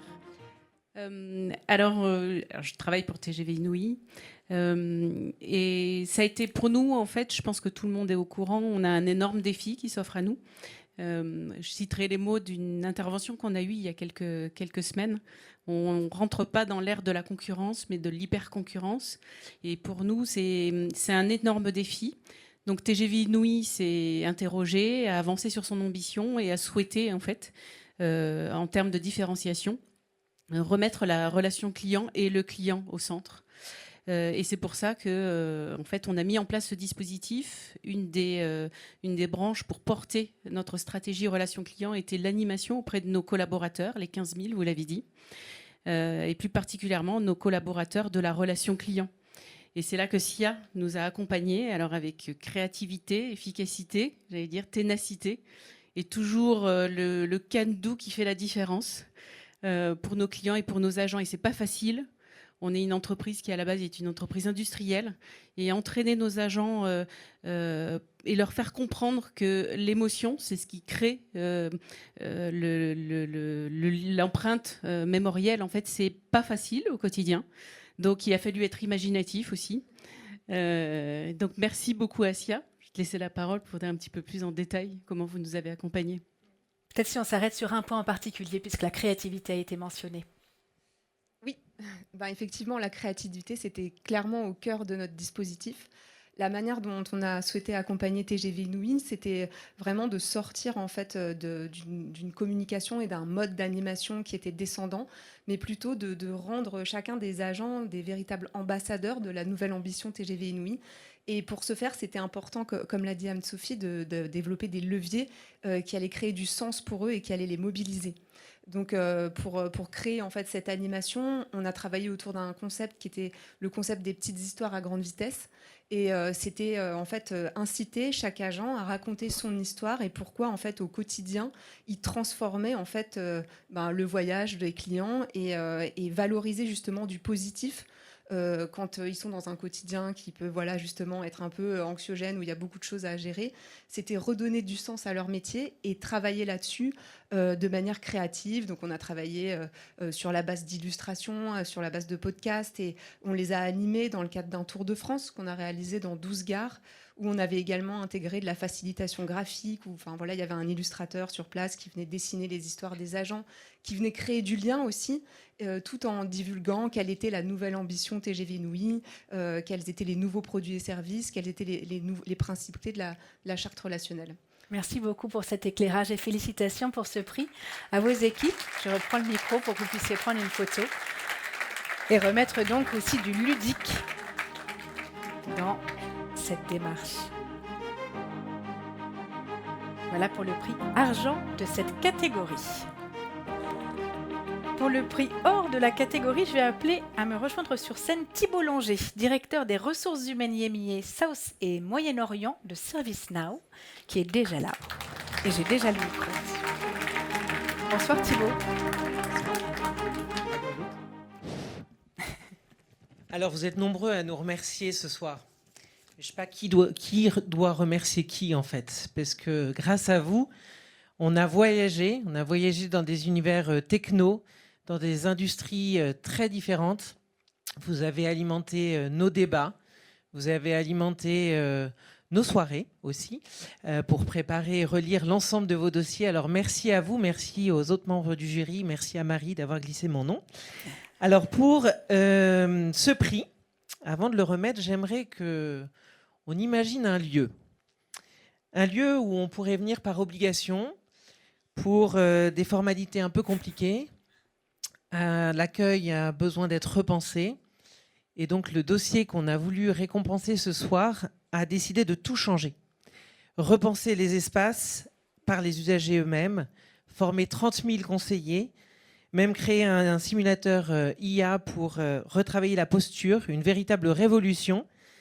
Et donc voilà, c'est cette combinaison d'impact, d'innovation, de reproductibilité qui en fait un dossier remarquable. Alors j'appelle sur scène Sopra Steria Next et France Travail pour le projet L'accueil en agence, carrefour de la réussite.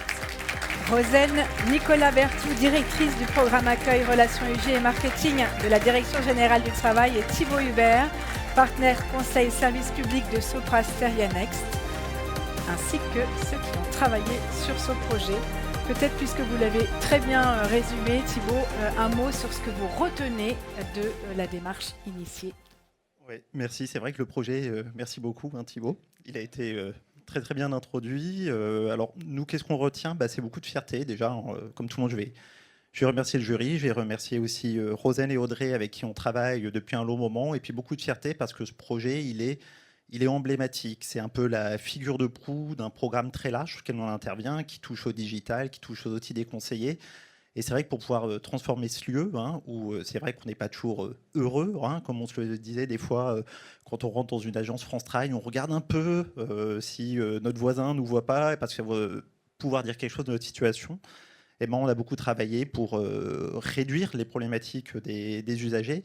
Et puis on a essayé de travailler avec nos expertises design, avec Simon et son équipe, à identifier les éléments, on va dire, qui permettaient vraiment de transformer l'expérience en capitalisant sur plusieurs POC qui avaient été menés par France Travail. Et on a essayé de remettre tout ça et puis de mettre aussi la nouvelle promesse. France Travail, c'était Pôle emploi auparavant. Et de mettre tous les ingrédients de cette nouvelle promesse dans cette nouvelle expérience. Et on est très content parce qu'aujourd'hui, on a des vraies agences pilotes en cours. On a une transformation qui est lancée sur plus de 900 sites en France. Je vais laisser Rosen vous en parler. Tout le monde a très bien présenté notre travail, donc merci aux deux Thibault.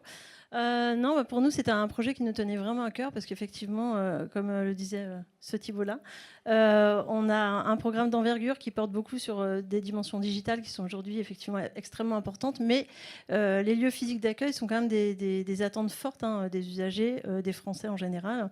Et France Travail garde un choix audacieux d'avoir ces agences ouvertes sans rendez-vous tous les matins, sur rendez-vous l'après-midi. Mais en revanche, on ne voulait plus tellement que les gens viennent un peu par obligation faire la queue pour une question, et on voulait en faire des agences où on vient par obligation, mais on ressort avec une vraie opportunité derrière. Et c'est vrai qu'aujourd'hui, on a des sites pilotes et on est assez content de voir que la transformation attendue porte les effets qu'on attendait. Donc ça, c'est toujours satisfaisant. Sinon, on n'aurait pas osé postuler d'ailleurs. Et donc, effectivement, on a aujourd'hui des sites pilotes et on voit clairement qu'on a un vrai impact, un fort impact évidemment sur la satisfaction des usagers. On a plus 7 points sur la satisfaction des usagers. Mais nous, ce qui nous importe le plus, c'est surtout la transformation sur la présence des entreprises, parce que l'idée de ces lieux ressources, c'est de le faire avec les partenaires. C'est aussi la transformation de Pôle emploi en France Travail. Avec les entreprises, on a augmenté de plus de 37% la présence des entreprises, et ça, c'est autant d'opportunités pour les demandeurs d'emploi.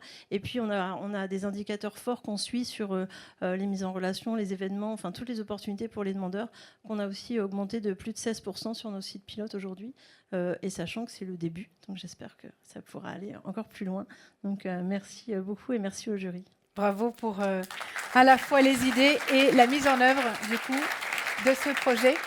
Rassemblez-vous si vous voulez. Thibaut, peut-être que vous pouvez vous mettre avec les lauréats. Merci beaucoup. Pour ce projet, on espère ne pas avoir à venir vous visiter trop rapidement, mais néanmoins, on sera content de voir ce que ce chantier a donné. Merci Thibaut. La prochaine catégorie est la catégorie où devrait être stratégie de communication et de mobilisation, mais les jurés ont décidé de ne pas décerner de prix dans cette catégorie cette année. Passons donc à la prochaine et dernière catégorie, le développement des territoires locaux et internationaux.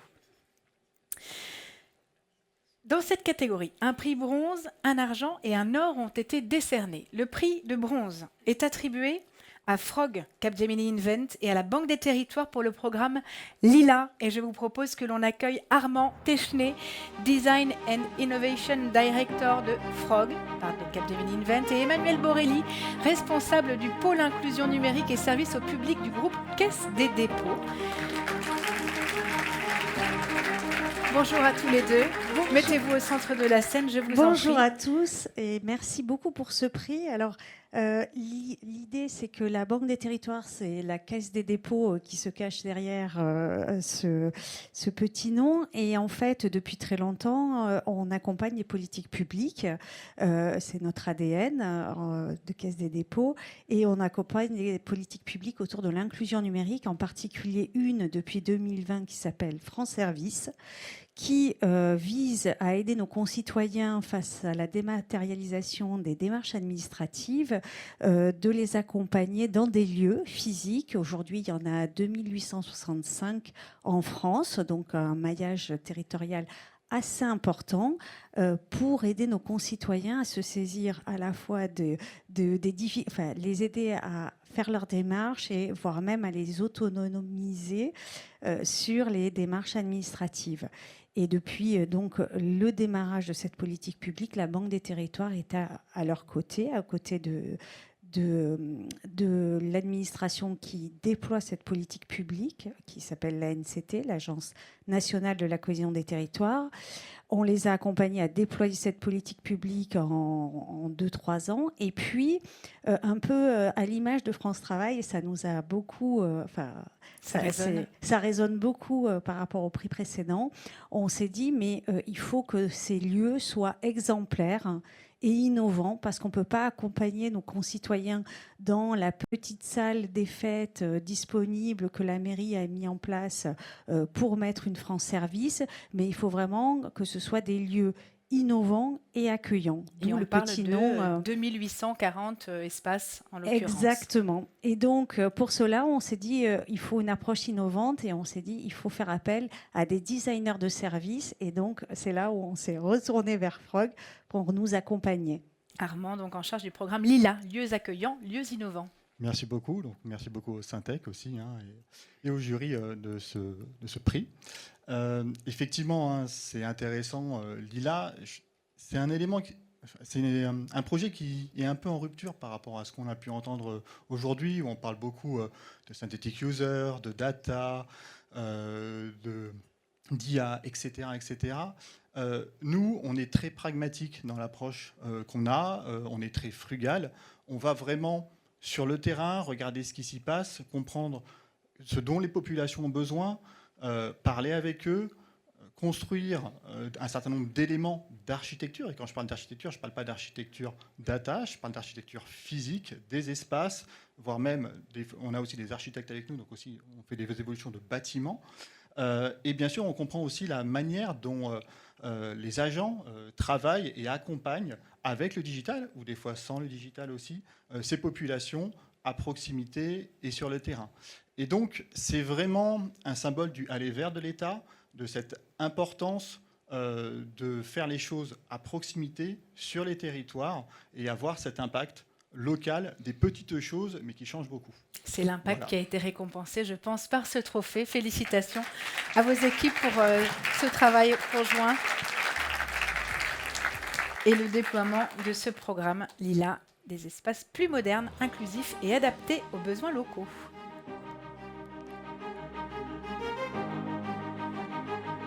Le deuxième prix de cette catégorie est attribué à Wavestone et à France Titres pour un portefeuille numérique, et j'appelle Leila Chawashi, manager secteur public de Wavestone, et Philippe Nieto, European e-Wallet Officer de France Titres.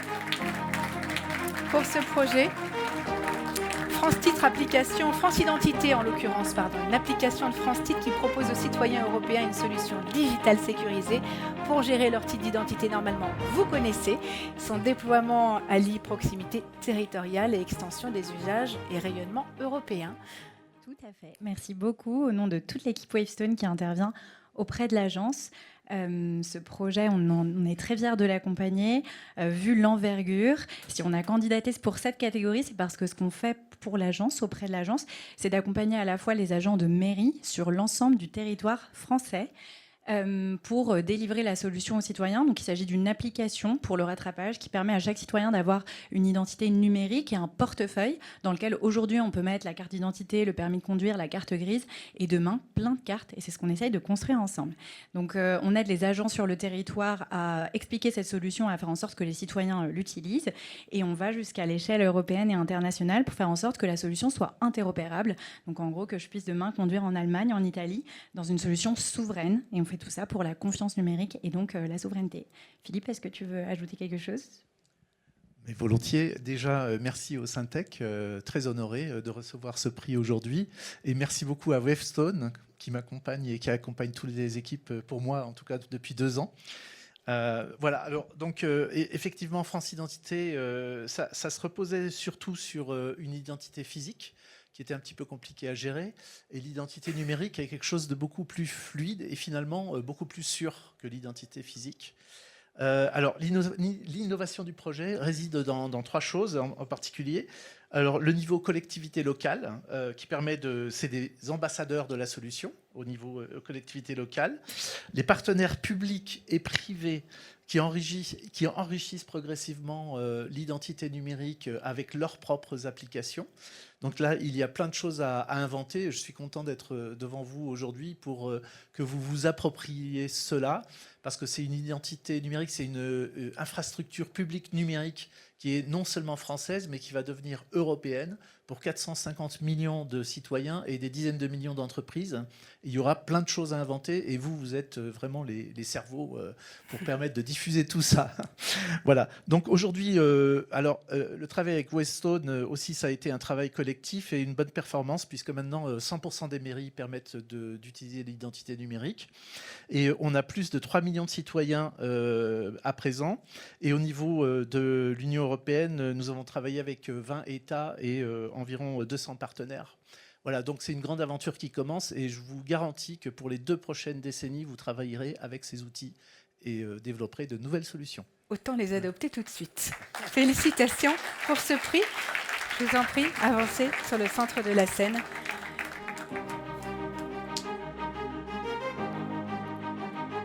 Et pour remettre le dernier prix or de ce palmarès, je vais appeler à me rejoindre Gaëlle Mac, directrice déléguée de la rédaction de Challenge, sous vos applaudissements.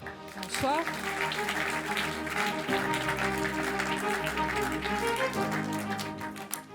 Alors, ça fait plusieurs années qu'on est partenaire du Syntec, qu'on remercie ici, et autant le dire franchement, c'est tout à fait intéressé de notre part, puisque nous sommes un hebdomadaire économique, et qu'est-ce qu'on voit quand on participe au jury de ce prix? On voit des belles histoires d'entreprises, des projets vraiment innovant, intéressant, concret. Alors au départ, bien sûr, on se trouve avec une pile de dossiers et on se dit « Oula, la purge ». Mais après, une fois qu'on rentre dedans, je veux dire, on est surpris, on est intéressé et on a très à cœur de convaincre les autres membres du jury que c'est nous qui avons raison et qu'on a le meilleur dossier et que c'est celui-là qui doit l'emporter. Voilà, donc merci de nous permettre de participer et on découvre aussi d'ailleurs des entreprises qu'on ne connaît pas encore, hein, malgré notre connaissance du terrain. Là, j'ai appris l'existence de ce groupe Puratos que je vais regarder de plus près. Voilà. Alors, pour ce prix or, dans la catégorie développement des territoires locaux et internationaux, il revient à Juliette Sterwen et EDF SEI Guyane. J'appelle sur scène Joseph Louis, directeur adjoint des ressources et développement d'EDF SEI Guyane, et Alexis Bugnon-Landrieux, manager de Juliette Sterwen. Un défi de taille puisque l'isolement, l'insularité, la topographie, l'approvisionnement font des enjeux d'EDF en Guyane. Alors pour moi, c'était un super exemple de ce que je raconte. C'est-à-dire que, bon, en gros, l'idée, c'est de se dire, on va faire, comment on va faire de la distribution électrique dans un territoire qui est à 7000 km de la métropole, qui a la taille du Portugal et qui a moins de 4 habitants au kilomètre carré.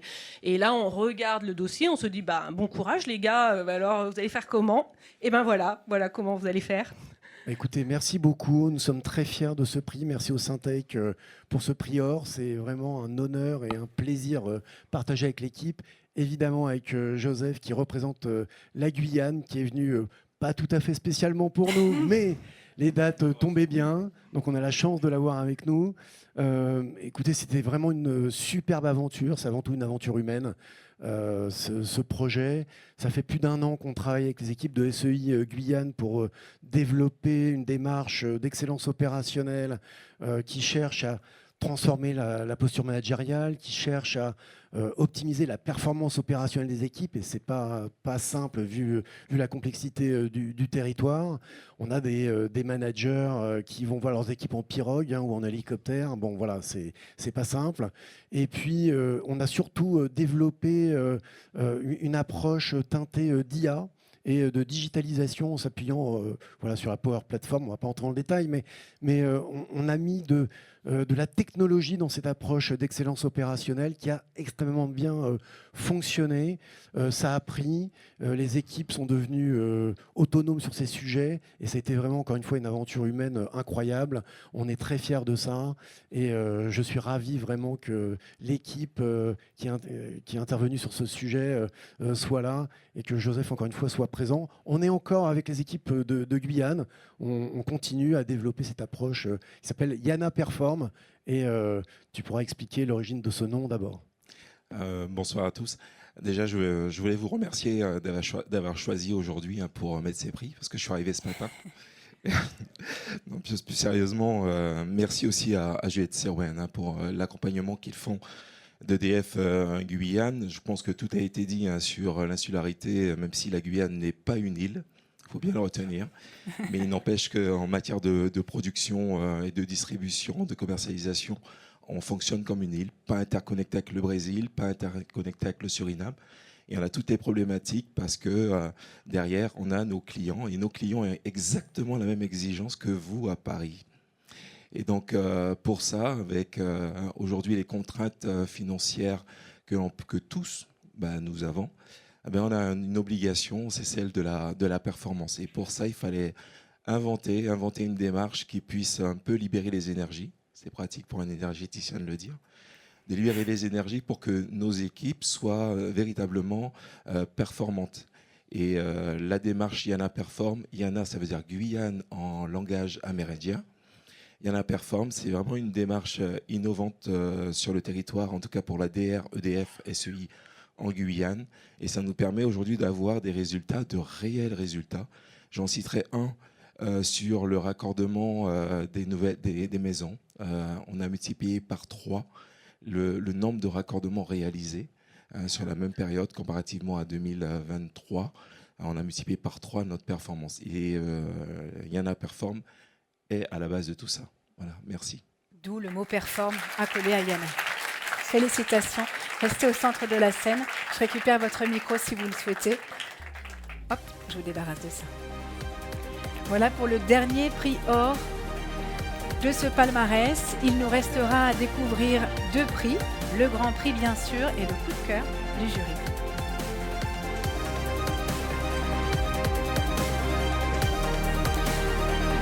Félicitations à nouveau, merci Gaëlle. Oui, c'est vrai, je n'avais pas besoin de les récupérer. Pour le prix coup de cœur du jury, je vais appeler sur scène Sébastien Danet, président du groupe Influencia et animateur de ce jury Syntec Conseil 2025. Bonsoir à tous, bonsoir Charlotte. Bonsoir Sébastien, donc vous n'étiez pas seulement jury, mais animateur de jury, qu'est-ce que vous en avez Exactement, retenu ? je n'étais pas du tout dans le jury, mais j'étais là pour animer le jury, ce qui finalement n'est pas facile parce qu'on a vu la qualité des dossiers toute la soirée. On ne l'a peut-être pas totalement vu, mais je peux vous dire que le jury est super exigeant, très haut niveau. Et donc, quand on conjugue exigence du jury, qualité des dossiers, on peut y passer des heures et des heures et des heures et des heures. Donc, il y a un petit boulot d'animation pour essayer de trouver un classement et de savoir qui va être or, qui va être argent, qui va être bronze, de trouver des consensus. Et je dois dire qu'on a incroyablement bien travaillé sur ce jury, sur cette année. Presque à chaque fois, on a trouvé assez facilement le consensus sur le classement. Et néanmoins, un coup de cœur qui n'est pas Alors, un lauréat. un coup de cœur, mais un coup de cœur là encore, qui résume un peu la philosophie du jury. C'est un coup de cœur qui a souhaité non seulement, qui déjà avait eu un coup de cœur au moment du premier jury, mais qui a souhaité que le dossier lui soit présenté avant de confirmer ce coup de cœur. Donc c'est un coup de cœur vraiment validé, affirmé. Et je dois dire que je suis très heureux, même si moi je n'étais pas en jury, je suis très très heureux de cette décision. Le coup de cœur revient à Ipsos BVA et la Ligue contre le cancer pour un sujet absolument incroyable qui est une étude très originale sur le vécu des personnes traitées par radiothérapie et donc une enquête qu'a fait Ipsos avec la Ligue contre le cancer, une superbe enquête.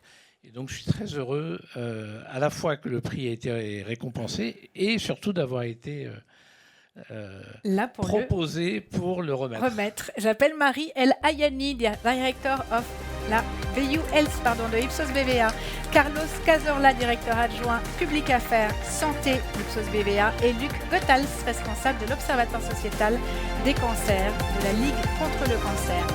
Et en effet, une enquête assez inédite pour orienter les politiques de prise en charge des patients. Bonsoir à tous, on est ravis d'être là ce soir pour parler santé, un sujet qui nous concerne tous aujourd'hui.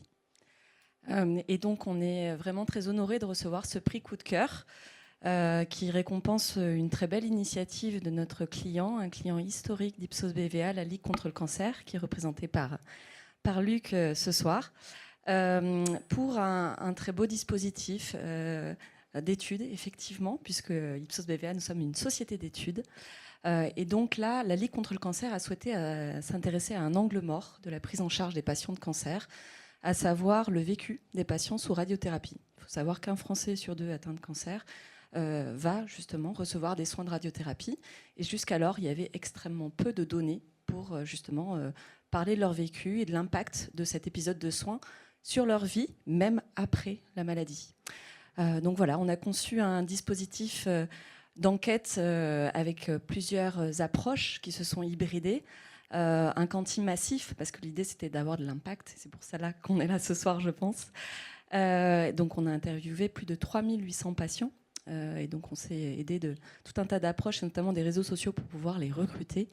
On a ajouté bien sûr une brique qualitative, parce qu'il s'agissait de plonger dans le vécu. Et donc Margot est là ce soir, elle a interrogé ses patients, on les a suivis dans leur quotidien. Et puis on a également ajouté une brique d'ethnographie digitale et notre partenaire Uptowns, que je remercie, ils sont là dans la salle, qui ont fait aussi un travail remarquable avec nous d'ethnographie. Donc on est allé explorer la résonance sociale de ce vécu sur les réseaux sociaux. Donc qu'est-ce qui se dit sur Instagram, sur TikTok, etc. sur cet épisode de soins. Et donc ça nous a vraiment permis d'aller chercher de la donnée sous toutes ses formes et de pouvoir documenter au mieux cet épisode de soins. Donc merci encore à la Ligue pour leur confiance, aux équipes qui ont travaillé sur ce projet et puis aux patients pour leur courage et puis leur témoignage. Bravo pour cette approche. la parole à Luc. Merci Marie. Plus grand chose à dire maintenant après tout ce que tu as dit. Non, je crois que ce qui est important, c'est de remettre un peu en contexte. Cette étude, elle est le fruit d'une précédente étude en 2018 sur le vécu du parcours de soins de manière générale en cancérologie. Et donc, à partir des constats qui avaient été faits dans ce premier travail, on a décidé d'aller travailler sur le sujet de la radiothérapie. Moi, j'insisterai sur la qualité du travail qui a été fait, puisqu'en effet, la Ligue, aujourd'hui, elle porte la voix des personnes malades, et elle porte cette voix, finalement, auprès des institutions publiques, de nos parlementaires, sénateurs, auprès des ministères. Et donc, il faut qu'on puisse venir avec des données de qualité. Et donc, c'est grâce avec ce travail qui, aujourd'hui, s'approche en termes de qualité, de la qualité académique internationale, scientifique. Et c'est à partir de ces résultats que, dans les prochains mois, on va pouvoir sortir notre rapport sur le sujet avec nos recommandations. Mais ce n'est pas seulement des recommandations, c'est également des propositions d'amendements pour modifier les projets de loi de finances de la sécurité sociale et vraiment porter la voix des personnes malades directement auprès de nos institutions publiques. Donc, merci Marie, merci Carlos, Margot et à toute l'équipe BVA Ipsos, pardon. Bravo pour tout ce travail de qualité. Bravo pour ce prix, Sébastien, si vous voulez vous joindre à eux. Pour la photo de ce prix coup de cœur du jury, un prix un peu particulier et on comprend à quel point, en tout cas plus précisément, ce qu'il a souhaité récompenser.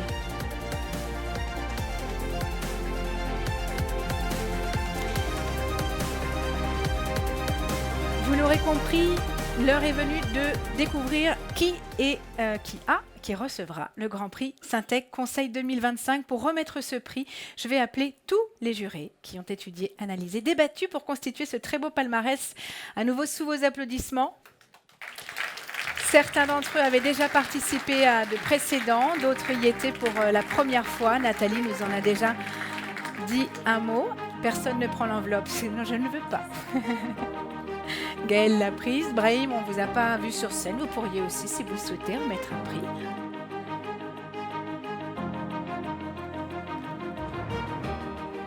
Mettez-vous au centre de la scène, je vous en prie.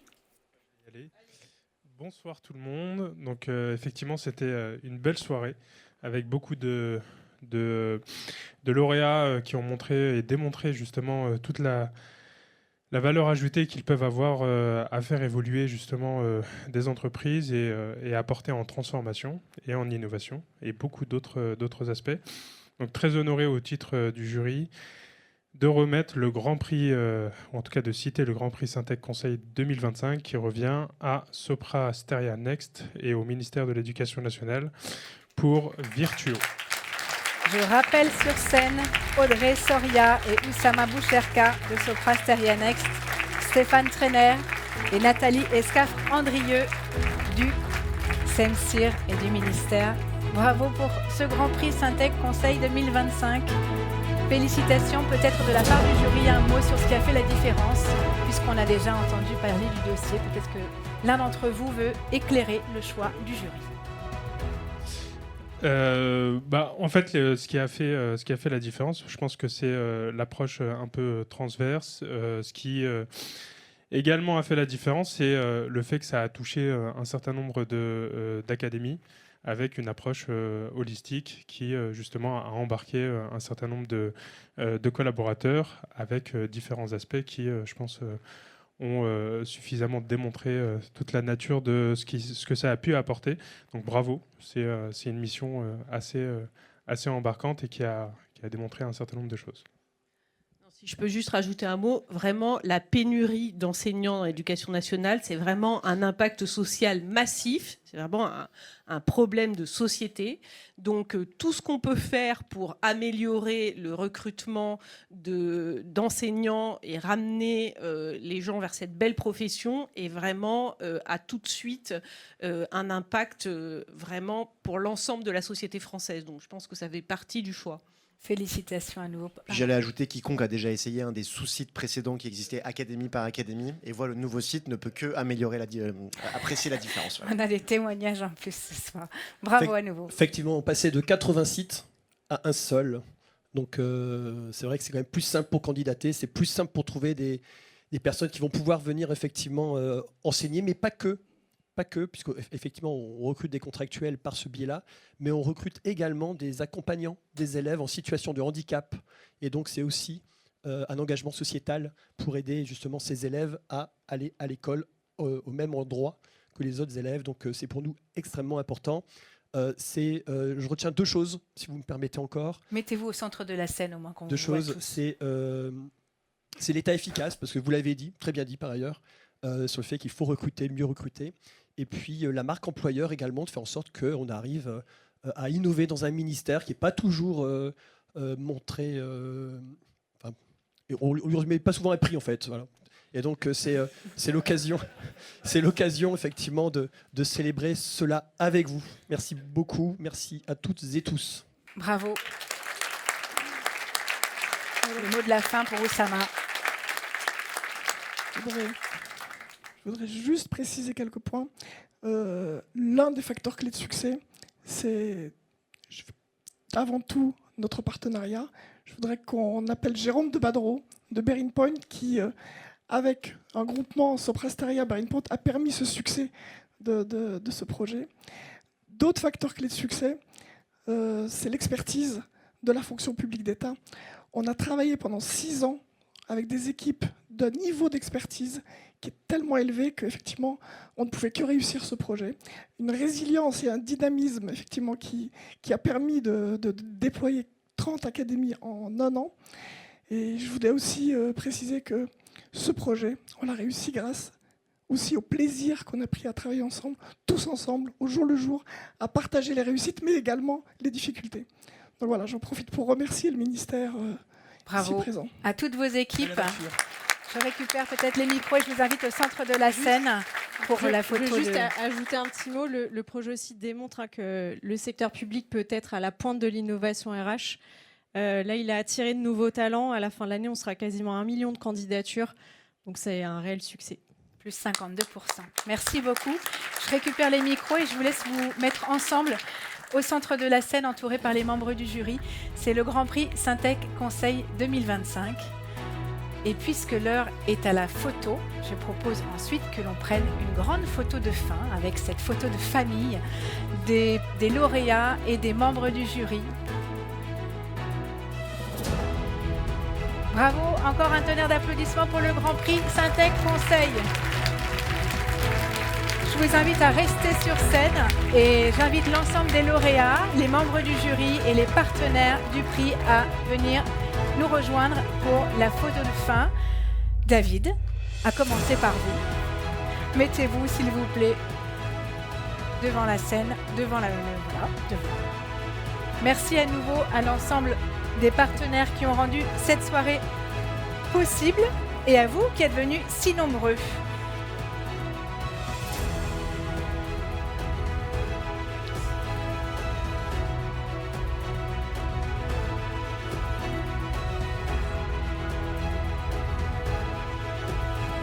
Je sors.